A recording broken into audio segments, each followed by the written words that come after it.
আমি দীর্ঘ 10 বছর যাবৎ বিদেশ আছি, আর বাড়িতে এসেই দেখি সব সম্পত্তি সৎ বোনের নামে উইল করেছে আমার বাবা। আমি বাবার উইল অনেকবার পড়েছি, কিন্তু সেটা পড়ে আমার রক্ত টক বক করে ফুটছে। দুদিন আগে বাবা মারা যাওয়ায় হঠাৎ করে আমাকে লন্ডন থেকে দেশে ফিরতে হয়েছে। বাবা শেষকৃত্যের পর যখন তার উকিল আমাকে তার উইল দিলেন, আমি সেটা পড়ে রাগে লাল হয়ে গেলাম। আমি লন্ডনে পেট্রোল পাম্পে কাজ করতাম। যা বেতন পেতাম তা থেকে আমার ছোটোখাটো খরচের টাকা রেখে বাকি টাকা দেশে বাবার কাছে পাঠিয়ে দিতাম। সারা জীবনের পুঁজি জমা করে তার গ্রামের কিছু জমি বিক্রি করে আমার বাবা শহরে একটা বাড়ি এবং কিছু দোকান কিনে নেন। গত 10 বছর ধরে আমি টাকা পাঠাচ্ছি। 17 বছর বয়সে লন্ডন গিয়েছিলাম, আর এখন আমার বয়স 27 বছর। এরকম হঠাৎ বাবার মৃত্যুর খবর শুনে আমাকে তাড়াতাড়ি ফিরে আসতে হয়। তাই আমার চাকরিও চলে যায়, কারণ তারা আমাকে ছুটি দিতে রাজি ছিলেন না।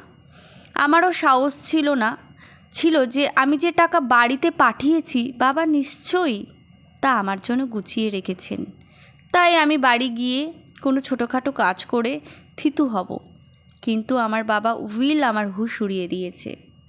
উইলে লেখা ছিল যে লন্ডনে যাওয়ার জন্য তোমার টাকার প্রয়োজন ছিল, তাই আমি আমার কিছু জমির কিছু অংশ বিক্রি করে তোমার টাকা ব্যবস্থা করেছিলাম।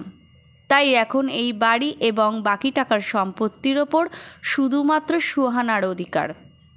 যখন তুমি লন্ডনে গিয়েছিলে তখন তুমি তোমার ভাগ পেয়ে গেছো। এটা পড়ে আমার মাথা ঘুরতে লাগলো। অন্যদিকে আমার বোন যে ছোটোবেলা থেকে মেন্টাল হসপিটালে চিকিৎসাধীন, আমার বাবা কিভাবে তাকে তার সমস্ত সম্পত্তি দিলেন? যাই হোক, এটা এমন কোনো বড় ব্যাপার হতো না যদি সম্পত্তির একটি অংশ সুহানার নামে থাকতো। তাহলে আমি তাকে দিয়ে স্ট্যাম্প পেপারে সই করিয়ে সব কিছু আমার নামে করে দিতাম। কিন্তু বাবার বোকামির কোনো সীমা ছিল না। সাথে এটাও লিখে রেখেছিল যে সুহানাকে যে বিয়ে করবে এবং না কখনো তাকে ডিভোর্স দেবে, না অন্য কোনো বিয়ে করবে, সেই বাবার সমস্ত সম্পত্তি পাবে। মানে আমার এতদিনের পরিশ্রম সব বাবা নষ্ট করে দিয়ে গিয়েছেন। আমার হাতে একটা ফুটো পয়সাও দিয়ে যাননি, যদিও বাবার সম্পত্তি এখনও কোটিতে পৌঁছেছে, যা তিনি এক সময় লাখে কিনেছিলেন। বাবার উইল পড়ে আমার খুব রাগ হলো। এমন উইলের মানে কি? বাবা তার সম্পত্তি অপরিচিত কাউকে কিভাবে দিতে পারেন? যদি আমি সুহানার বিয়ে কারোর সাথে দিয়েও দিই, তবুও আমি কিছুই পাবো না। এমনকি আমার তো নিজের বাবার বাড়িতেও থাকার অনুমতি ছিল না। এই বাড়িতে সেই থাকতে পারবে যার বিয়ে সুহানার সাথে হবে। এই অদ্ভুত উইলের সাথে একটা চিঠিও ছিল যা বাবা আমার নামে লিখে গিয়েছিলেন। কিন্তু আমি বাবার ওপর এতটাই রেগেছিলাম যে আমি সব কিছু একটা ড্রয়ারে ফেলে দিয়েছিলাম। বাবার লেখা শেষ চিঠিটা পড়ার ইচ্ছেই আমার ছিল না। আমি জানতাম আমাকে অনুরোধ করা হয়েছে যে সুহানা পাগল, তার সম্পত্তির দরকার, সম্পত্তির লোভে কেউ তাকে বিয়ে করে সারা জীবন দেখে রাখবে। তুমি ছেলে মানুষ, নিজের ব্যবস্থা নিজেই করে নিতে পারবে। বাবা নিশ্চয়ই চিঠিতে এরকমই কিছু লিখেছিলেন। তাই চিঠিটি পড়ার ইচ্ছে আমার মোটেও ছিল না। তাই আমি চিঠিটি ড্রয়ারে রেখে ড্রয়ার বন্ধ করে দিলাম। পরের দিন উকিল আমার কাছে এসে বললেন, আপনাকে এই বাড়ি খালি করতে হবে। আপনি কেবল সুহানার উপস্থিতিতে এবং তার সম্মতি নিয়েই এই বাড়িতে থাকতে পারবেন। আমি রাগ আর বিস্ময়ের সাথে বললাম, সে পাগল, সম্মতি জানানোর মতো বুদ্ধি তার নেই, আর আমি তার ভাই, এটা আমারও বাবার বাড়ি। আমার কথা শুনে সেই উকিল বললেন, উইলটাও আপনার বাবাই করেছেন। আপনার কাছে আজ সন্ধ্যা পর্যন্ত সময় আছে। হয় সুহানাকে এই বাড়িতে নিয়ে আসুন, নতুবা সন্ধ্যায় আপনাকে এই বাড়ি থেকে বের করে দিয়ে বাসায় তালা দিয়ে দেব। এই বলেই উকিল সেখান থেকে চলে গেলেন, আর আমার দেয়ালে মাথা ঠুকতে ইচ্ছা করছিল। সুহানার বয়স 22 বছর, কিন্তু বুদ্ধি 10-12 বছরের শিশুর মতো, আর রাগ হলে এটা ওটা তুলে মারার অভ্যাস ছিল। আমি কিভাবে তাকে বাড়িতে আনতে পারি? সে তো আমার অনুপস্থিতিতে পাড়ার বাচ্চাদের জীবন কষ্টকর করে দিত। আমি ভেতরে ভেতরে খুব বিরক্ত ছিলাম, কিন্তু আমার বাবা আমার জন্য আর কোনো উপায় ছাড়েননি। আমি সুয়ানাকে আনতে বিকেলে মেন্টাল হাসপাতালে গেলাম এবং ডাক্তারকে বললাম যে আমি সুয়ানার ভাই এবং ওকে নিয়ে যেতে এসেছি। ডাক্তার প্রথমে রাজি হচ্ছিলেন না সুয়ানাকে আমার সাথে পাঠাতে। বললেন, সুয়ানের বাবা সুয়ানাকে এখানে ভর্তি করিয়েছেন, তার সম্মতি ছাড়া আমরা সুয়ানাকে আপনার সাথে পাঠাতে পারবো না। আমি ডাক্তারকে বললাম, আমি সুয়ানার ভাই আর আমার বাবা মারা গেছেন, তাই এখন সুয়ানাকে দেখাশোনার দায়িত্ব আমার। আমার কথা শুনে ডাক্তার কেন জানি না সুয়ানাকে আমার সাথে পাঠাতে রাজি হচ্ছিলেন না। যখন আমি ডাক্তারকে হুমকি দিয়ে বললাম যে আপনি আমাকে আমার বোনকে এখান থেকে নিয়ে যাওয়া আটকাতে পারবেন না, আমি আপনার বিরুদ্ধে কমপ্লেন করব, তখন ডাক্তার লাইনে এসে সুয়ানাকে আমার সাথে পাঠাতে রাজি হলেন। ডাক্তার আমাকে কিছু কাগজপত্রে সই করালেন এবং নার্সকে বললেন সুয়ানাকে নিয়ে আসতে। কিছুক্ষণ পর একটা খুব সুন্দরী মেয়ে তার লম্বা খোলা চুল নিয়ে দাঁড়িয়ে আমার দিকে তাকিয়ে রইল। আমি 10 বছর পর তাকে দেখেছি এবং তাকে কোনো অ্যাঙ্গেল থেকে পাগল মনে হচ্ছিল না। একে দেখে কেউ পাগল বলতেও পারবে না এবং এর সৌন্দর্য দেখে চোখ সরাতে ভুলে যাবে। আমি তাকে 10 বছর আগে দেখেছিলাম। সে তখনও সুন্দর ছিল, কিন্তু এখন তার গায়ের রং আরও ফুটে উঠেছে। সে আমার দিকে ভয়ার্ত চোখে তাকিয়েছিল। ডাক্তার বললেন, তোমার ভাই তোমাকে নিতে এসেছে, তুমি এখন তার সাথে বাড়িতে থাকবে। এই কথা শুনে কেন জানি না তার মুখ ফ্যাকাশে হয়ে গেল। সে বলতে লাগলো, আমি শুধু বাবার কাছে যাব, বাবার কাছে ছাড়া আর আমি কারোর কাছে যাব না, সবাই আমাকে মারে। আমিও কি তাকে আনতে চেয়েছিলাম? বাধ্য হয়েই ওকে বাড়িতে নিয়ে আসতে ইচ্ছে হচ্ছে। বাধ্য হয়ে আমি সুয়ানার সামনে গিয়ে বললাম, সুয়ানা, আমি তোমার আশু দাদা, ভালো করে দেখো, আমাকে চিনতে পারবে। আমি তোমাকে বাবার কাছে নিয়ে যাব, কিন্তু আপাতত তোমাকে আমার সাথে থাকতে হবে। বাবা বাইরে গেছেন, ফিরে এলে তোমাকে বাবার কাছে নিয়ে যাব। আমি মনে করে দেওয়াতে সে আমার দিকে মনোযোগ দিয়ে তাকাতে লাগলো। হয়তো তার আমার কথা মনে পড়ে গিয়েছিল, তাই হঠাৎ সুয়ানা খুব খুশি হয়ে বলল, আশু দাদা। আমি বললাম, হ্যাঁ, তোমার আশু দাদা। তারপর আমি পকেট থেকে চকলেট বের করলাম, যা দেখে ওর চোখ চকচক করে উঠল। আমি বললাম, সুয়ানা, আমার সাথে চলো, আমার কাছে এরকম অনেক চকলেট আছে, আমি সব তোমাকে দিয়ে দেব। আমার কথা শুনে সে আমার হাত থেকে চকলেট নিয়ে আমার সাথে যাওয়ার জন্য রেডি হলো। আমি প্রথমে ওকে বাজারে নিয়ে গেলাম এবং ওর জন্য সুন্দর পোশাক কিনলাম। আমি এটা করেছি কারণ উকিল আসার আগে ওর চেহারায় কিছু ঠিক করতে চেয়েছিলাম।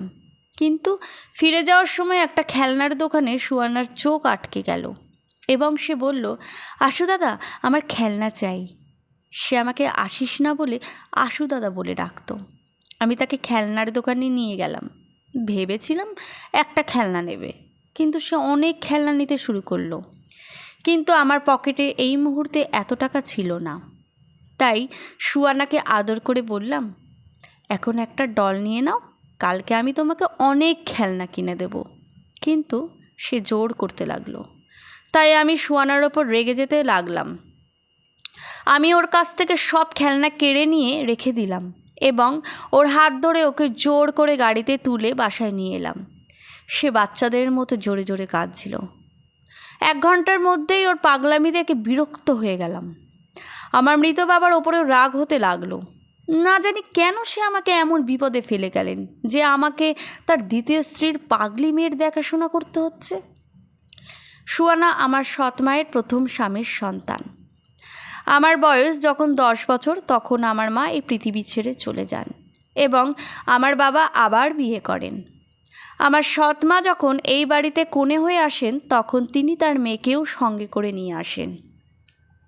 সে দেখতে একদম জাপানি পুতুলের মতো হলেও একটু পাগল ছিল। আমার বাবা আমাকে বলেছিলেন, সুয়ানা তোমার বোন, এখন থেকে একে তোমার বোন মনে করো। কিন্তু আমি রেগে বলেছিলাম, এই মেয়েকে আমি বোন মানতে পারবো না, না তো আমার সৎ মাকে। না আমার বোনকেও কখনো পছন্দ করতাম।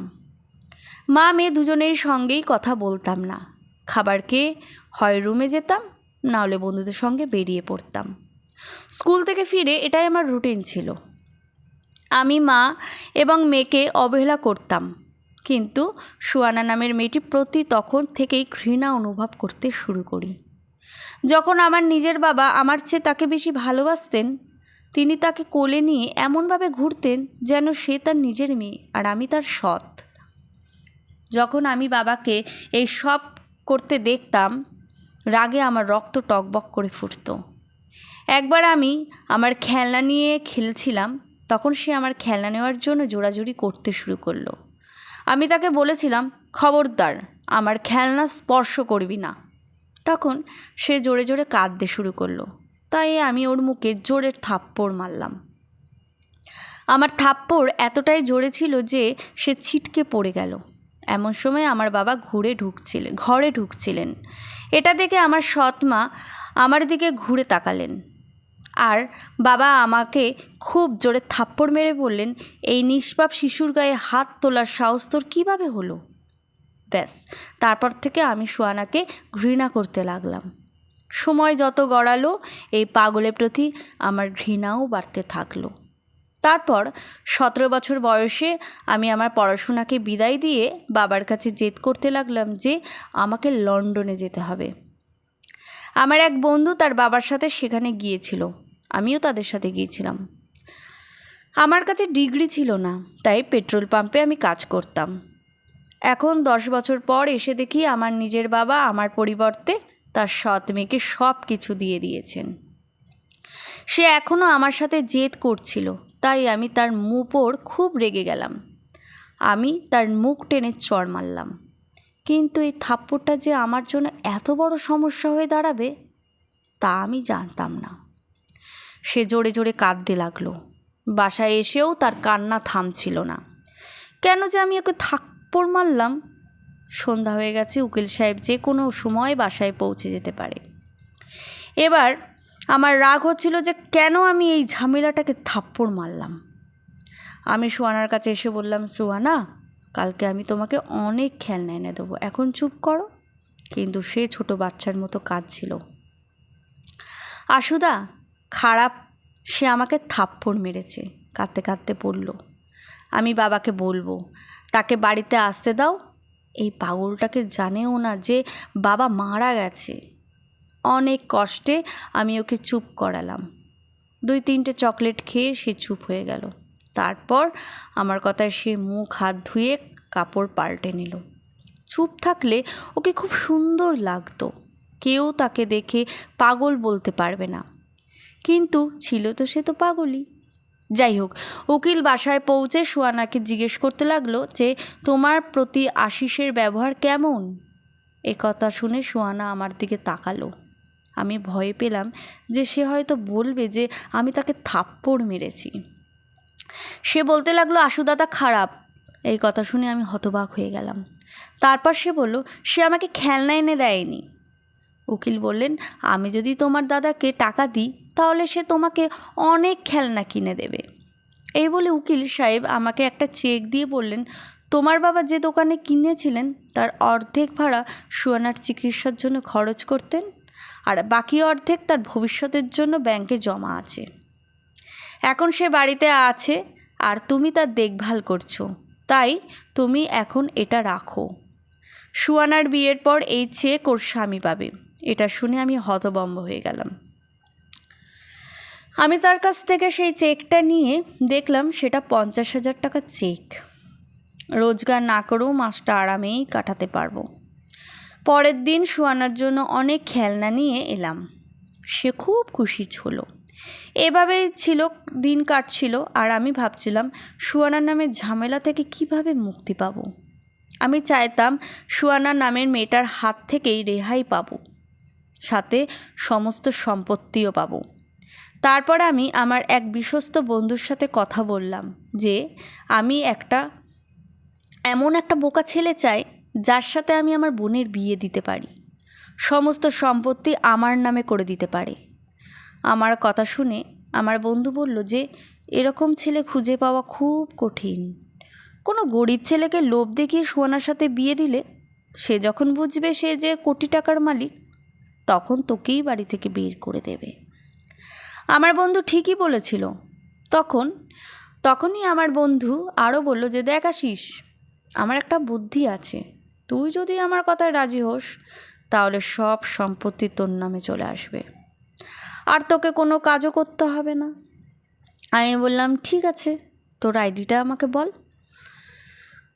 তারপর আমার বন্ধু আমাকে যা বলল তা শুনে আমার রক্ত গরম হয়ে গেল।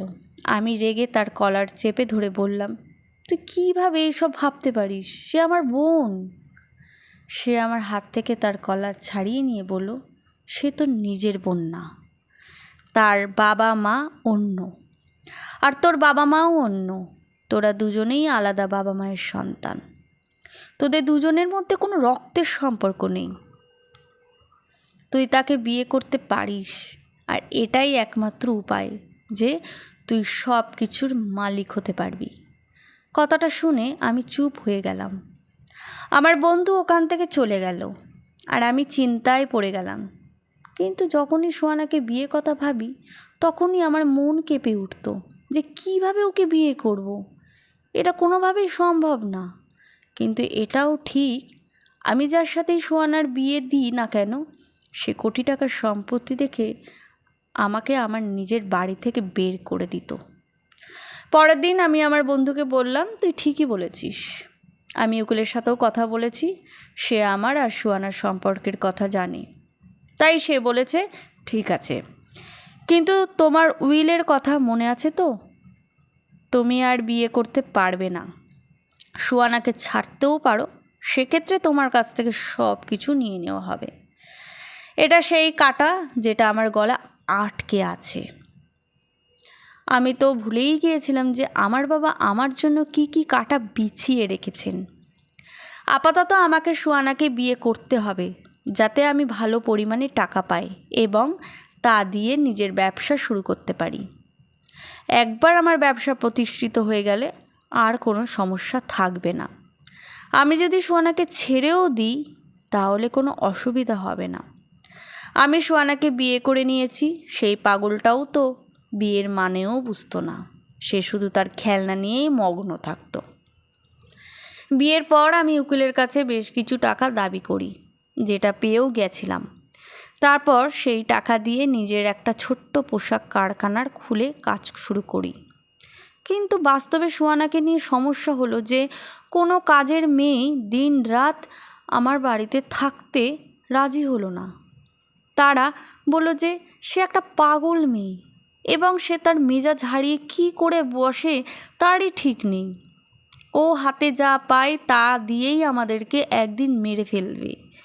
দিনের বেলায় কাজের মেয়ে ঘরের কাজ আর রান্না করে চলে যাওয়ার পর ঘরের বাইরে থেকে তালা মেরে আমিও চলে যেতাম। আমি এটা কখনো ভাবিনি যে সোহানা একা একা কীভাবে থাকবে। আমি ভাবিও নি যে সে পাগল, সে নিজের ক্ষতি করতেও পারে। যখন বাসায় ফিরতাম জিনিসপত্র সারা ঘরে ছড়িয়ে ছিটিয়ে পড়ে থাকতো। সোহানা কিছু খাবার খেত, বাকি সব মেঝেতে পড়ে থাকতো, আর সে খেলনা নিয়ে খেলতে থাকতো। আমাকে দেখে আশু দাদা বলে আমার কাছে এসে চকলেট চাইতো। আমি পকেট থেকে একটা করে চকলেট বের করে ওকে দিয়ে দিতাম। ক্লান্ত হয়ে বাসায় পৌঁছাতাম আর বাড়ির অবস্থা দেখে মনে হতো সোহানার গলা চেপে ধরি। সেই সময় আমার কারখানার একটি মেয়ে কাজ করত। সে দেখতে খুব সুন্দর ছিল এবং আমি তাকে পছন্দ করতাম। খুব তাড়াতাড়ি আমরা একে অপরকে বিয়ে করে মনস্থ করলাম। আমি তাকে আমার সাথে আমার বাসায় নিয়ে গেলাম। তাকে দেখে সোহানা চমকে উঠে জিজ্ঞেস করলো, এখানে কেন এসেছে? একে বের করে দাও। এই দেখে মারিয়াম আমার দিকে তাকিয়ে বলল, আশিস, একটা পাগল মেয়েটাকে ঘরে রেখেছো কেন? আমি বললাম, এটা আমার বাধ্যবাধকতা। তারপর আমি মারিয়ামের কাছে কিছুই লুকালাম না, ওকে সব খুলে বললাম। ও আমাকে বলল যত তাড়াতাড়ি সম্ভব এর হাত থেকে মুক্তি পেতে। বিয়ের পরে আমি একে কিছুতেই সহ্য করব না। এই কথা শুনে আমি চুপ হয়ে গেলাম। আমি মারিয়ামকে পছন্দ করতাম, তাই আমি চেষ্টা করছি তাড়াতাড়ি আমাদের ব্যবসা দাঁড় করাতে। যাতে আমি সুয়ানার হাত থেকে মুক্তি পেতে পারি। তখন মারিয়ামা আমাকে একটা বুদ্ধি দিল যে সুয়ানাকে স্লো পয়জন খাওয়ানো শুরু করো। এই পাগলি মেয়েটারও কি কোনো জীবন? তার মরে যাওয়াটাই ভালো। এইভাবে আমার জীবনেও ঝামেলাও কমবে, আর স্লো পয়জনের কারণে কেউ আমাকে সন্দেহ করবে না। মারিয়ামের এই পরামর্শটা আমার ভালো লেগেছে, তাই সুয়ানার খাবারে ওষুধ মিশিয়ে দিতে লাগলাম। মাঝে মাঝে আইসক্রিমের সাথে গুঁড়ো মিশিয়ে তাকে দিতাম। আমি চেয়েছিলাম ও মরে যাক। এভাবেই সময় কাটতে লাগলো। একদিন ঘরে ঢুকতেই সুয়ানার কান্না শুনতে পেলাম, কিন্তু তাকে কোথাও দেখতে পেলাম না। আমি তাকে ডাকলাম, কিন্তু সে আসেনি। সে বোধহয় তার রুমেই ছিল, কারণ ওখান থেকে কান্নার আওয়াজ আসছিল। আমি তার রুমের দরজা খুলে ভিতরে ঢুকতেই আমার জীবন বেরিয়ে গেল। সে এক কোণে ভীত সন্ত্রস্ত হয়ে বসেছিল। আমি তাকে দেখে লজ্জা পেয়েছিলাম, কারণ তার কাপড় ছেঁড়া ফাটা ছিল, আর তার ঘরের জিনিসপত্র এদিক সেদিক ছড়িয়ে ছিটিয়ে ছিল। তার চুলও এলোমেলো। তার চেহারার এবং তার অবস্থা দেখে আমার বুঝতে খুব বেশি সময় লাগেনি যে কেউ তার ইজ্জত নষ্ট করেছে। আমাকে দেখে সে ভয় পেয়ে গেল এবং বলতে লাগলো, আমাকে আর মেরো না, আমি বাবাকে বলে দেব তুমি আমাকে খুব মেরেছ। এই বলে সে কাঁদতে লাগলো। প্রথমবারের মতন ওর এই অবস্থা দেখে আমার খুব খারাপ লাগলো। কেন জানি না, মনে হচ্ছিল কেউ আমার হৃদয় চেপে ধরেছে। ওর এই অবস্থার জন্য নিজেকে দোষী মনে হতে লাগলো। বিছানায় পড়ে থাকা চাদরটা তুলে ওর গায়ে জড়িয়ে দিলাম। তারপর আমি এসে ওর কাছে বসে বললাম, আমার অবর্তমানে কেউ কি এসেছিল সুহানা? কে এসেছিল আমাকে বলো। ব্যাস, আমাকে বলল, সুহানাকে সেই লোক। কে একজন নিষ্পাপ মেয়ের সাথে এই অপরাধ করেছে, আমি তাকে মেরে ফেলব। ও খুব ভয় পেয়ে গেছিল। মাঝে মাঝে সে না বলে মাথা নাড়ে, আবার কখনো হ্যাঁ বলে। আমি বললাম, বলো, আমি ওকে খুব মারব। তারপর আবার কাঁদতে লাগলো এবং বলল, বাবাকে ডাকো, আমি বাবার কাছে যাব। আমি বললাম, তুমি বলো কে এসেছিল, আমি বাবাকে নিয়ে আসব। ও বাড়িতে একা থাকতো, পাড়ার সবাই এটা জানতো। যেই হোক না কেন সে এই পাড়ারই। সুয়ানা বলতে লাগলো যে সকালবেলা দুধ নিয়ে আসে সেই এসেছিল আশু দাদা। সে আমাকে অনেক মেরেছে। আমার কাপড় দেখো, এই বলে সে তার ছেঁড়া হাতের দিকে দেখাতে লাগলো। তার মুখ, হাত সব জায়গায় ক্ষত। প্রথমবার তার জন্য আমার করুণা হচ্ছিল। আমি ভালোবেসে তার ক্ষত পরিষ্কার করে সেইগুলোতে ওষুধ লাগিয়ে দিয়েছি। সুয়ানাকে জড়িয়ে ধরেছি। সম্ভবত এই ভালোবাসাই তার দরকার ছিল। আমি ওকে নিরাপত্তার অনুভূতি দিয়েছি। যে ব্যথার মধ্য দিয়ে ও গেছে, আমার সামান্য ভালোবাসা এবং মনোযোগের কারণে ও কাঁদতে শুরু করে। ও বলল, আশু দাদা, বাবা যখন ছিলেন তখন কেউ আমাকে কিচ্ছু বলতো না। এমনকি মায়ের মৃত্যুর পরেও আমার কান্না পায়নি, কারণ বাবা আমার পাশে ছিলেন। কিন্তু বাবা অসুস্থ থাকতে শুরু করেন, তাই তিনি আমাকে ডাক্তারের বাড়িতে রেখে আসেন। আশু দাদা, ডাক্তাররা ভালো না, তারাও আমাকে মারত, যেমন দুধওয়ালা মেরেছে। সেই ডাক্তার আমার 2 হাত পিছনে বেঁধে আমার মুখে কাপড় দিতেন যাতে আমি চিৎকার করতে না পারি। তারপর আমাকে জড়িয়ে ধরে কাঁদতে থাকে। আমার হৃৎপিণ্ড যেন স্পন্দন করতে ভুলে গেছে। বাবা অসুস্থতার সময় সুয়ানার দেখাশোনাকে করবে তা কখনো ভাবিনি, কারণ আমি লন্ডনে যাওয়ার পর সুহানার মা টিভিতে ভুগছিলেন এবং এতেই তার অবস্থা খারাপ হয়ে গিয়েছিল, আর এতেই তিনি মারা যান। তারপর বাবা সুয়ানার দেখাশোনা করতেন এবং বাবার শরীর খারাপ হলে তিনি সুয়ানাকে একটি মানসিক হাসপাতালে ভর্তি করেন এবং সেখানে তার সাথে অনেক অত্যাচার হয়েছে। আমার মনে পড়ে যে ডাক্তার আমার সাথে সুয়ানাকে ছাড়াতে মোটেও প্রস্তুত ছিলেন না, কারণ সে সুয়ানাকে নির্যাতন করতেন। সুয়ানা সারা রাত শুয়ে শুয়ে কাঁদতে থাকে, কখনো ভয়ে কেঁপে উঠত, আবার কখনো কান্নাকাটি করতে থাকতো আর বলতো, আমার কাছে আসবে না, আমি আমার বাবাকে বলে দেব, সে তোমাকে মারবে। প্রথমবারের মতো আমি অনুভব করলাম যে আমি একটি নিষ্পাপ মেয়েটিকে সাথে যা করেছি সেটা কত বড় অপরাধ। আমি আমার সুবিধার জন্য তাকে হত্যা করার কথা ভাবছিলাম। এখন আমি আমার বাবার ইচ্ছা বুঝতে পেরেছি এবং কেন তিনি আমার এত বেঁধে দিয়েছিলেন। হঠাৎ আমার বাবার লেখা চিঠিটার কথা মনে পড়ল। উঠে আলমারি ড্রয়ার খুঁড়ে এই চিঠিটি পেলাম, যেটা উইলের সাথে ছিল। ওটা খুলতেই দেখি আমার বাবা আমার কাছে হাত জোড় করে অনুরোধ করেছিলেন যে তুমি সুয়ানাকে বিয়ে করে ওকে নিরাপত্তা দিও, কারণ আমি তোমার চেয়ে আর কারোর উপর বেশি ভরসা করি না যে সে সুয়ানাকে আশ্রয় দিতে পারবে। কেউ তাকে সম্পত্তির লোভে হয়তো বিয়ে করবে, কিন্তু সেই মনোযোগ এবং ভালোবাসা দিতে পারবে না যা তুমি দিতে পারবে। সুয়ানা আমার নিজের মেয়ে নয়, তবে আমি ওকে সবসময় নিজের মেয়ের মতো ওকে মানুষ করেছি। মৃত্যুর মুখে ওর মাকে কথা দিয়েছিলাম সুয়ানাকে কখনো একা ছাড়ব না। আমি যখন অসুস্থ হই তখন সুয়ানার দেখাশোনা করতে সমস্যায় পড়েছিলাম। আমি একা অসুস্থ মানুষ সুয়ানার দেখাশোনা করতে পারছিলাম না, তাই আমি তোমাকে দেশে ফিরে আসার জন্য অনেকবার ফোন করি, কিন্তু তুমি প্রতিবার আমার কথা উপেক্ষা করেছো যে আমি ছুটি পাচ্ছি না। আমি তোমার অপেক্ষায় মৃত্যুর দোরগড়ায় এসে দাঁড়িয়েছি। এই ভরা পৃথিবীতে সুয়ানার কেউ নেই। মরার আগে যে উইল লিখেছি তা শুনে হয়তো তোমার খারাপ লাগবে, কিন্তু আমার চিঠি পড়ে তুমি আমার উইল বুঝবে। সুয়ানাকে নিজের করে তাকে রক্ষা করো এবং সারা জীবন তার সাথে থেকো। সুয়ানা এখনও ছোট, সে তার বয়স অনুযায়ী এখনও ছোট শিশুর মতো আচরণ করে, তবে তুমি বিদেশে নিয়ে গিয়ে একজন ভালো ডাক্তারের পরামর্শ নিয়ে তুমি যদি ওর চিকিৎসা করো তাহলে ও সুস্থ হতে পারবে। আমি নিজে তার চিকিৎসা করাতাম, কিন্তু আমার জীবন আমাকে এত সময় দেয়নি। হাত জোড় করে অনুরোধ করছি, মৃত্যুর মুখে দাঁড়ানোর বাবার এই অনুরোধ মেনো। আমি চিঠিটা পড়ে আবার রেখে দিলাম। সুয়ানা তখনও ঘুমিয়েছিল, কিন্তু ঘুমের মধ্যেও সে কাঁপছিল। যে কষ্টের মধ্য দিয়ে যে গেছে তা কম ছিল না। আমি নিজেকে দোষী মনে করিয়েছিলাম যে আমার বাবা যখন অসুস্থ ছিলেন তখন সুয়ানার যত্ন নেওয়ার জন্য তার নিজের কাউকে দরকার ছিল, তাই তিনি আমাকে বারবার ফোন করে আসতে বলতেন, কিন্তু ছুটি না পাওয়ার কারণে তার কথা এড়িয়ে যেতাম।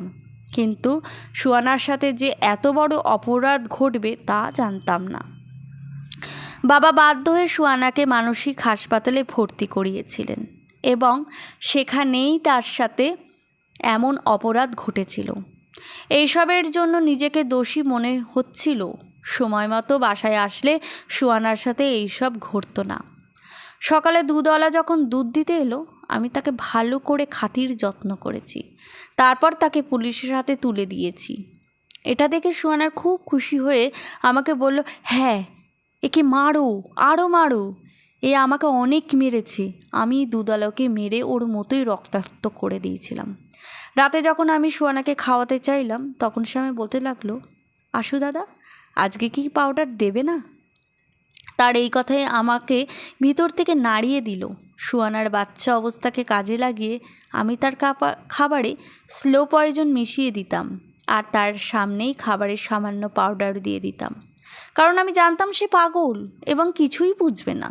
কিন্তু আজ যখন আমি তার মুখ থেকে এই কথা শুনলাম তখন নিজের দিকে তাকাতে পারছিলাম না। আমি নাতে মাথা নাড়ালাম। সুয়ানা বলল, তুমিও চাও আমি মরে যাই, তাই না? ওর এই কথা শুনে আমি হঠাৎ তার দিকে তাকালাম যে ও কিভাবে জানলো। বলল, আমি সবার কাছেই খারাপ, শুধু বাবাই আমাকে পছন্দ করেন। আমি জানি এই গুঁড়ো খেলে আমি মরে যাব। তোমার বন্ধু সেদিন এটাই তো তোমাকে বলেছিল। আমার আর মারিয়ামের কথা শুনেই হয়তো সব বুঝতে পেরে গেছে। সে যদি জানে আমি তার খাবারে বিষ দিচ্ছি তাহলে সে বিষ খাচ্ছিল কেন? ওর সরলতার জন্য আমার হৃদয় কেঁদে উঠল। তারপর সে বলল, আমাকে বিষ খাইও না, তোমার বন্ধুকে তোমার বউ বানাও, আমাকে শুধু আমার বাবার কাছে রেখে আসো। আমি বাবার কাছে যেতে চাই। আমি সুয়ানাকে কোনো উত্তর দিতে পারলাম না। পরের দিন আমি মারিয়ামকে বলেছিলাম যে আমি তোমাকে বিয়ে করতে পারবো না, এই বলে ফোনটি বন্ধ করে দিয়েছিলাম। আমাকে এখন সুয়ানার চিকিৎসা করাতে হবে। আমি লক্ষ্য করেছি যে একটু মনোযোগ এবং ভালোবাসা পেলে সব কিছু করতে রাজি হয়। আমার একটু মনোযোগে সে আগের চেয়ে অনেক ভালো হয়ে গেছে। ঘর পরিষ্কার পরিচ্ছন্ন রাখতে শুরু করে, সাথে আমার অনেক ছোটোখাটো কাজ সে করে দিত। যেখানে ওষুধ কাজ করে না, সেখানে ভালোবাসা অনেক কাজ করে। আমার ভালোবাসার প্রভাবে সুয়ানার আগের থেকে ভালো হতে শুরু করে। আমি আমার ব্যবসা আমার ম্যানেজারের হাতে ছেড়ে সুয়ানাকে লন্ডনে নিয়ে যাই। সেখানে সুয়ানাকে একজন ভালো ডাক্তারের কাছে চেক আপ করিয়ে সুয়ানার চিকিৎসা শুরু করি। ধীরে ধীরে সুয়ানার ভালো হতে শুরু করে, সাথে আমাদের সম্পর্কের কথাও বুঝতে পারে। আমি তাকে বাবার সম্পর্কেও বলেছিলাম যে বাবা আর এই পৃথিবীতে নেই। প্রথমে সে অনেক কেঁদেছিল, কিন্তু শীঘ্রই সে নিজেকে সামলিয়ে নেয়। এখন সে আমাকে আশিস বলে ডাকে, আশু দাদা নয়, কারণ সে আমাদের সম্পর্ক বুঝতে পেরেছিল। 6 মাস পর যখন আমি লন্ডন থেকে দেশে ফিরে আসি, তখন সুয়ানা পুরোপুরি সুস্থ। এই 6 মাসে সুয়ানার যত্ন নিতে নিতে আমি তার প্রেমে পুরোপুরি ডুবে গিয়েছিলাম। আর সুয়ানাও আমাকে ছাড়া এক মুহূর্তও থাকতো না, সব সময় আমার সাথেই লেগে থাকতো। আর আমাকে বলতো, আমাকে ছেড়ে যেও না আশিস, আমি মরে যাব। আমিও সুয়ানাকে কথা দিয়েছিলাম, তোমাকে ছেড়ে কোথাও যাব না। যখন আমি আর সুয়ানার রুমে প্রবেশ করলাম, ঘরের সাজসজ্জা দেখে সুয়ানাকে হতভম্ব হয়ে গেল এবং পরের মুহূর্তে লজ্জায় লাল হয়ে গেল। আমি আমার বন্ধুকে আমার আসার খবর আগেই জানিয়েছিলাম এবং আমি তাকে বুঝিয়ে দিয়েছিলাম যে তাকে কি করতে হবে। আমাদের বিয়ের প্রায় 8 মাস হতে চলল এবং এখনও পর্যন্ত সুয়ানার এবং আমার মধ্যে কিছুই হয়নি। এখন সুয়ানা পুরোপুরি সুস্থ এবং আমি সুয়ানার সাথে ছিলাম। আমরা আমাদের বিবাহিত জীবনে একসাথে শুরু করতে চেয়েছিলাম। আজ রাত ছিল আমাদের বিয়ের রাত। আমার বন্ধু সব প্রস্তুত করে রেখেছিল। রুমে ঢোকার সাথে সাথেই গোলাপের ঘ্রাণ আর সাজানোর ঘর সুয়ানাকে চমকে দিল। মুখে লজ্জার আভা আর নিচু চোখ আমাকে নিয়ন্ত্রণের বাইরে নিয়ে গেল। আমি সুয়ানাকে আমার পাশে নিয়ে বসালাম। আমি সুয়ানাকে বললাম, আজকে রাত আমাদের জীবনের নতুন সূচনা। এর আগে আমি তোমার সাথে যা করেছি, আশা করি তুমি আমাকে ক্ষমা করে দেবে। সুয়ানা বলল, আশিস, আমি তোমাকে অনেক আগেই ক্ষমা করে দিয়েছি এবং তোমাকে আমার মন থেকে মেনে নিয়েছি। আমি সুয়ানাকে একটি সোনার চেন দিয়েছিলাম, যার ওপর এ এবং এস খোদাই করা ছিল। এটি স্পেশালি সুয়ানার জন্য বানিয়েছিলাম এবং এই গিফটটি ধরে সুয়ানার চোখে আনন্দশ্রু ছিল এবং খুশিতে আমাকে জড়িয়ে ধরেছিল। আমিও তাকে আমার বুকে শক্ত করে ধরেছিলাম। এই রাতটি ছিল আমাদের জীবনে একটি স্মরণীয় রাত এবং আমাদের ভবিষ্যতের